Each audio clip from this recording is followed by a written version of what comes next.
O Brasil é um país racista, sim. O maior problema do racismo no Brasil é a negação. No Brasil, falar de racismo é feio, as pessoas não querem tocar no assunto. Ninguém quer discutir desigualdade social. Quando você fala de cotas, de ações afirmativas, as pessoas têm opiniões e opiniões diversas. Mas o problema racial não está somente aí e não é a cota que vai resolver o problema racial. Nós tivemos mais de 300 anos de escravidão. O Brasil foi o último país a terminar com a escravidão e terminou sem nenhuma estrutura do Estado, sem nenhum programa para realocar essas pessoas negras na sociedade. E durante gerações e gerações e gerações, os negros ficaram à margem da sociedade com muito menos acesso a bons empregos, à educação, ao ensino de base, ações que geram a igualdade. A injúria racial, as palavras, elas magoam, elas são um grande problema e as pessoas praticam essas injúrias raciais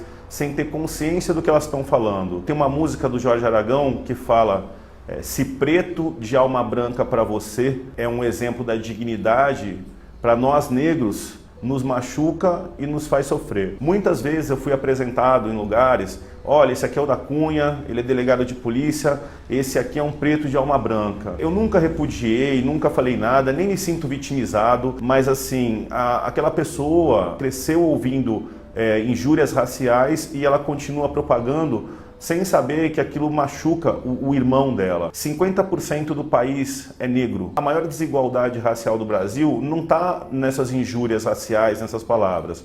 Está no acesso. Eu sou delegado de polícia, somos mais de 2.000 delegados de polícia e eu conheço somente 4 delegados de polícia negros. Acredito que existam mais. Não temos ministros negros, tivemos um representante negro no STF e nos cargos de representatividade, nos cargos de poder, o número de negros é muito baixo. Na minha turma de delegados, éramos em 180 delegados, eu era o único negro. Na minha universidade, na faculdade de Direito, de 2.000 alunos na minha época, há 20 anos atrás, éramos em 3 alunos negros. Eu vou falar que não existe racismo no Brasil? Até quando? Eu nunca toquei nesse assunto antes, porque eu acho ele extremamente delicado. As pessoas, o brasileiro de um modo geral, ele acha que se o negro falar de desigualdade racial, o negro está se vitimizando e praticando um racismo reverso. E essa não é a verdade. Volto a falar, a injúria racial, ela machuca.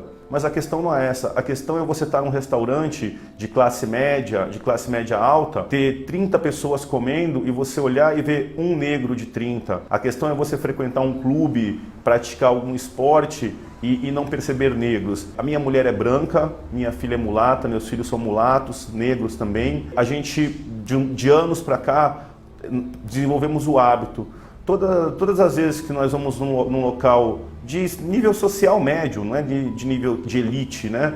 Nós procuramos contar e ver quantos negros tem no ambiente. A resposta é sempre a mesma. Eu sou o único ou tem mais um? O que eu acho importante, dentro agora do Dia da Consciência Negra, não é a gente tentar resolver o problema de uma vez só. Eu só queria que as pessoas pensassem, que as pessoas refletissem.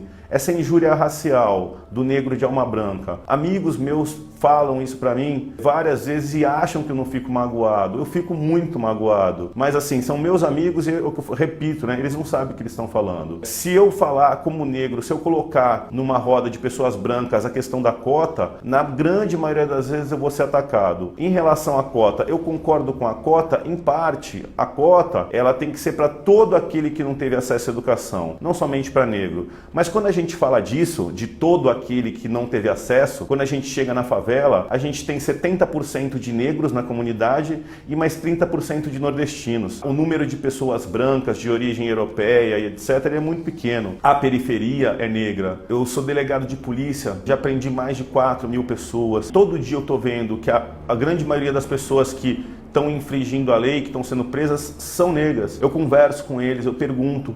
Eu falo, mas por que você está traficando? Por que você foi roubar? A grande maioria das respostas é a seguinte: doutor, eu tentei emprego, não consegui, eu tentei trabalhar, não consegui, eu tentei outros acessos, a minha família está passando fome, eu estou desesperado. Eu não estou negando que existe o criminoso, tem o criminoso negro e tem o criminoso branco, mas muitos daqueles que estão na margem da sociedade, eles vão praticar crime às vezes por desespero. O que o negro quer? O que eu gostaria como negro? Eu gostaria de educação de base. Está na hora de lá no ensino, na creche, no Fundamental 1, no Fundamental 2, até o ensino médio, os excluídos, negros, entre outras classes excluídas, terem direito à educação de base e conseguirem concorrer pela vaga de medicina da USP. O negro, ele não quer a vaga de medicina da USP na cota. A grande maioria dos negros não quer isso. Ele quer ter condições de competir. E o que mais me machuca, a parte mais delicada, os negros não gostam de falar da desigualdade racial porque,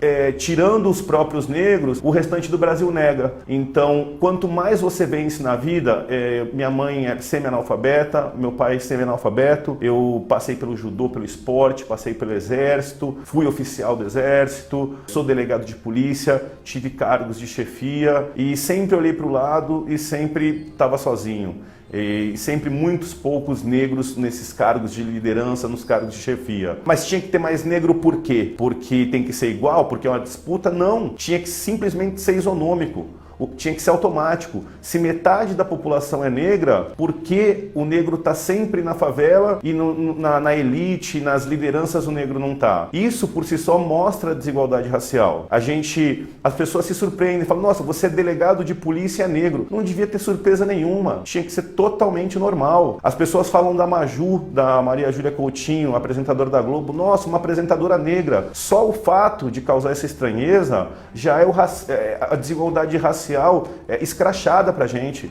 E isso acontece o dia inteiro. Muitas vezes eu vou em lugares, as pessoas, nossa, você é delegado? Eu era delegado em Miracatu. 2 mulheres entraram correndo na delegacia, uma branca e uma negra. E eu estava parado na porta da delegacia. A mulher negra falou para mim, eu queria falar com o delegado de polícia. Eu falei, pois não, senhora, pode falar. Ela falou, não, com o delegado eu queria falar. Eu falei, pois não, senhora, pode falar. Ela falou, não, meu filho, você não... A negra falou isso para mim. Eu falei, senhora, eu sou o delegado de polícia. Quando eu falei isso, ela começou a gritar, aleluia, senhor, obrigado, senhor. A outra mulher branca se aproximou, ela falou assim, agora você vai ver, você me xingou, você me injuriou por causa da minha cor, olha agora, ele é negro também. Então assim, já acontecendo ali, a própria negra me discriminou sem nem perceber, porque eu era negro, ela não conseguia acreditar que eu era delegado.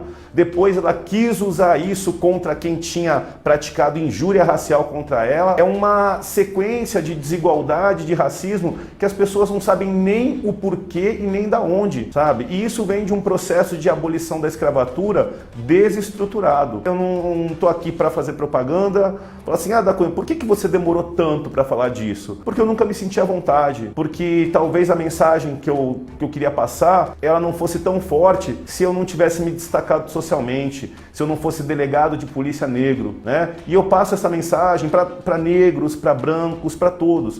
Vamos olhar para as minorias. Estatisticamente, a maior minoria que nós temos é a negra, mas temos outras minorias. E assim, as pessoas têm que ter o direito de sonhar.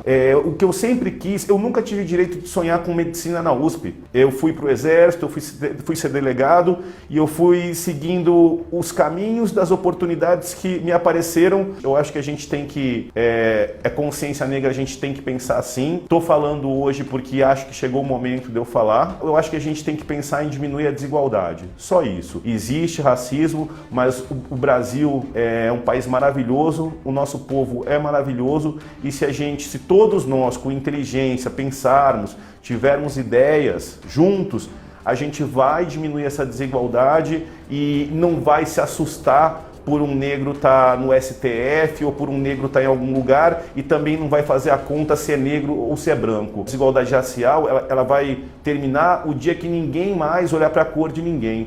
São raros os momentos que eu lembro que eu sou negro. As pessoas me lembram que eu sou negro, mas eu não lembro que eu sou negro e nem lembro que ninguém é branco ou negro. Eu lembro só que eu sou um ser humano. Mas quando eu olho para essas questões de educação, para tudo isso que a gente está debatendo, eu falo, infelizmente, existe a desigualdade racial e existe o racismo. Eu sou delegado de polícia, eu sou negro, injúria racial é crime e racismo é crime. Eu tô de olho nisso aí.